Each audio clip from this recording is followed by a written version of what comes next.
ಏನು ಸರಾಸರಿ ಮಳೆ ಬರಬೇಕಾಗಿತ್ತೋ ಅದು 150 ವರ್ಷಕ್ಕಿಂತಲೂ ಒಂದು ದಾಖಲೆ ಪ್ರಮಾಣದಲ್ಲಿ ಮಳೆ ಬೀಳದೇ ಇರೋವಂಥದ್ದು ತಮಗೆಲ್ಲ ಗೊತ್ತಿದೆ.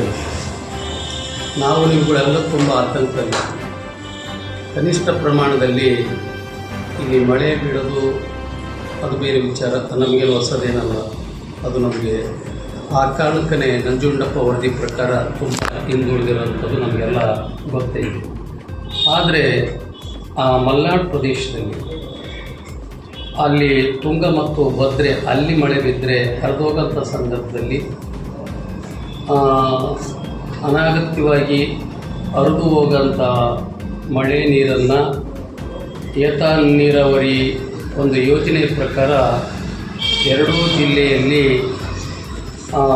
ಕೆರೆ ತುಂಬಿಸೋಂಥ ಯೋಜನೆ ಈ 3 ವರ್ಷದಿಂದ ಅಂದರೆ 18 ಸಿದ್ದರಾಮಯ್ಯರ ಅವಧಿಯಿಂದ ನಡೆದುಕೊಂಡು ಬಂದು ಎಲ್ಲ ಪರಿಸ್ಥಿತಿಗಳ ಪರವಾಗಿ ಆಯಾ ಕಾಲಘಟ್ಟದಲ್ಲಿರ್ತಕ್ಕಂಥ ಮುಖ್ಯಮಂತ್ರಿ, ನೀರಾವರಿ ಸಚಿವರು ಜೊತೆಗೆ ಆ ಕಾಲಘಟ್ಟದಲ್ಲಿರತಕ್ಕಂಥ ಸರ್ಕಾರದ ಜೊತೆಗೆ ಸ್ಥಳೀಯ ಶಾಸಕರು ಎಲ್ಲರ ಪರಿಶ್ರಮದಿಂದ ಯಶಸ್ವಿಯಾಗಿ ರಾಜ್ಯದಲ್ಲಿ ಅದು ವಿಶೇಷವಾಗಿ ನಮ್ಮ ಜಗಳೂರು 57 ಕೆರೆ ಏತ ನೀರಾವರಿ ಸಕ್ಸಸ್ ಆಗಿದೆ. ಅದು ನಿಜವಾಗ್ಲೂ ಭಾಳ ಸಂತೋಷದ ವಿಷಯ.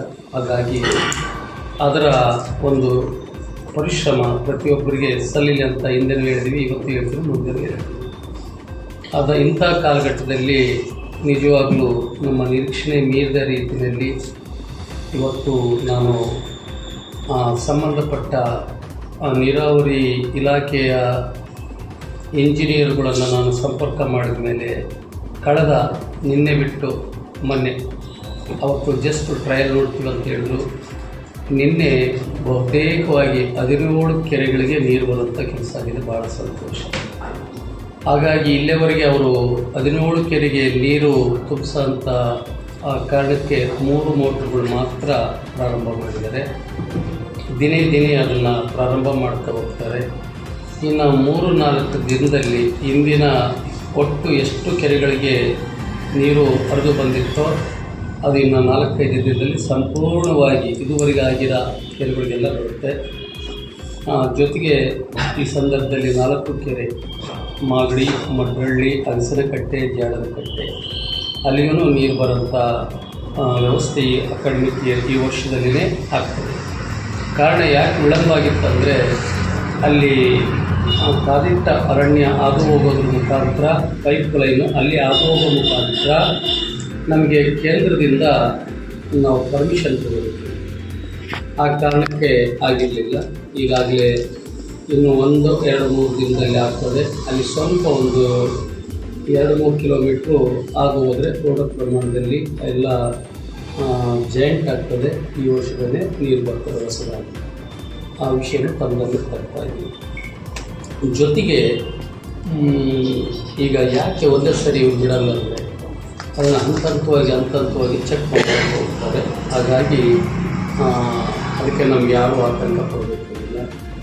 ಕಳೆದ 2-3 ದಿನದಿಂದ ಉತ್ತಮವಾಗಿ ಸ್ವಲ್ಪ ಮಳೆ ಇವತ್ತು ರೈತನ ಬುಡದಲ್ಲಿ ಮಂದಹಾಸ ಮೂಡ ರೀತಿಯಲ್ಲಿ ಅದು ಬರುವಂಥದ್ದು, ಅದು ಒಂದು ಸಂತೋಷದ ವಿಷಯ. ಇನ್ನು ಮಲೆನಾಡಿರ್ಬೋದು ಮತ್ತು ನಮ್ಮ ಮಹಾರಾಷ್ಟ್ರದ ಬಾರ್ಡರಲ್ಲಿ ಎಲ್ಲ ಹೊಳೆಗಳು ತುಂಬಿ ಹರಿತಾ ಇದ್ದಾವೆ. ಪ್ರವಾಹದ ಭೀತಿ ಆಗ್ತದೆ. ಇದನ್ನೆಲ್ಲ ನೋಡಿದರೆ ಒಂದು ಒಳ್ಳೆಯ ಮುನ್ಸೂಚನೆ ಮಳೆ ಬರ್ತದೆ ಅನ್ನೋಂಥ ಆಶಾಭಾವನೆ. ಈಗಾಗಲೇ ಕಳೆದ ನಾವು ಒಂದು ಸಾರಿ ಎಲ್ಲ ಸೇರ್ಕೊಂಡಿದ್ವಿ. ಮಳೆ ಬಿತ್ತನೆ ಮಾಡೋಂಥ ವಿಚಾರವಾಗಿ ಬೆಳಗಾಂ ಸುತ್ತಮುತ್ತ ನಮ್ಮ PW ಸಚಿವರ ಮನೆಯಲ್ಲಿ ಅವ್ರ ಜೊತೆಯಲ್ಲಿ ಕೆಲವು ಶಾಸಕರೆಲ್ಲ ಕೇಳಿ ಆ ವಿಚಾರವಾಗಿ ಆಲೋಚನೆಯನ್ನು ಮಾಡೋಂಥದ್ದು. ಆಮೇಲೆ ಪ್ರಾಯೋಗಿಕವಾಗಿ ಆ ಭಾಗದಲ್ಲಿಯೂ ಮೋಡ ಬಿತ್ತನೆ ಮಾಡೋಂಥ ವ್ಯವಸ್ಥೆಯೂ ಹೋಗುತ್ತೆ ಆಗಬೇಕಿತ್ತು ಹಾವೇರಿ ಜಿಲ್ಲೆ. ಮುಂದೆ ಅದನ್ನ ಕಾದು ನೋಡೋಣ, ಪರಿಸ್ಥಿತಿಗೆ ಅನುಗುಣವಾಗಿ ತೀರ್ಮಾನಗಳನ್ನು ಸರ್ಕಾರ ತಗೊಳ್ತದೆ. ಸೊ ಹಾಗಾಗಿ ಇದು ಅತ್ಯಗತ್ಯವಾಗಿತ್ತು.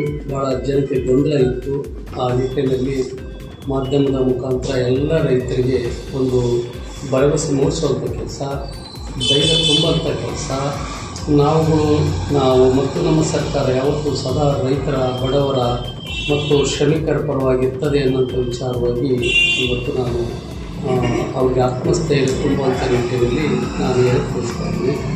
ನಾನಿನ್ನು ನಾವೇನು ಏತ ನೀರಾವರಿ ನಾವು ದೀಪೂರ ಹತ್ರ ಒಂದು ಏನು ಯೋಜನೆಯನ್ನು ಮಾಡ್ಕೊಂಡಿದ್ದೀವೋ 8 ಮೋಟರ್ಗಳಿದ್ದಾವೆ, ಒಂದು ಸ್ಟ್ಯಾಂಡ್ ಬೈ ಇರ್ತದೆ. ಆ ನೀರಿನ ಪ್ರಮಾಣ ಎಷ್ಟಿದೆ ಅಂತ ನಾನು ಬೆಳಗ್ಗೆ ಮಾಹಿತಿಯನ್ನು ತಗೊಂಡಾಗ ಈಗ 40,000 ಕ್ಯೂಸೆಕ್ಸು ನೀರು ಹರಿದು ಹೋಗ್ತದೆ, ಹೊರಗೆ ಬರ್ತಾಯಿದೆ. ನಮಗೆ ಬೇಕಾಗಿರೋದು 3,000 ಕ್ಯೂಸೆಕ್ಸ್ 8 ಮೋಟ್ರ್ ರನ್ ಆಗಲಿಕ್ಕೆ. ಆದರೆ ಇವತ್ತೇ ಮಳೆ ನಿಂತರೂ ಇನ್ನೂ 20 ದಿನ ಈ 40 ಕ್ಯೂಸೆಕ್ಸ್ನಲ್ಲಿ ಆ ನೀರು ಇನ್ನೂ ಕ್ರಮೇಣವಾಗಿ ಅದರ ಒಳಹರಿವು ಕಡಿಮೆ ಆದರೂ ಸಹ 40 ದಿನ ಕೆಳಗಡೆ ನೀರು ತುಂಬಿಸಂಥ ಒಂದು ವಾತಾವರಣ ಇದೆ. ಅಷ್ಟೊಂದು ಪೂರೈಕೆ ಆಗ್ತದೆ. ಆಮೇಲೆ ನಮಗೊಂದು ಧೈರ್ಯ, ಪ್ರತಿ ವರ್ಷ ನಾವು ಖಾಲಿಯಾಗಿರ್ತಕ್ಕಂಥ ಕೆರೆಗಳು ತುಂಬಿಸ್ತಾ ಇದ್ದೀವಿ. ಈಗಾಗಲೇ ಬರ ನೀರು ಕೂತ್ಕೊಳ್ಳೋಂಥ ಪ್ರಮೇಯ ಇಲ್ಲ. ಯಾಕಂದರೆ ನಾವೆಲ್ಲ ರೈತರು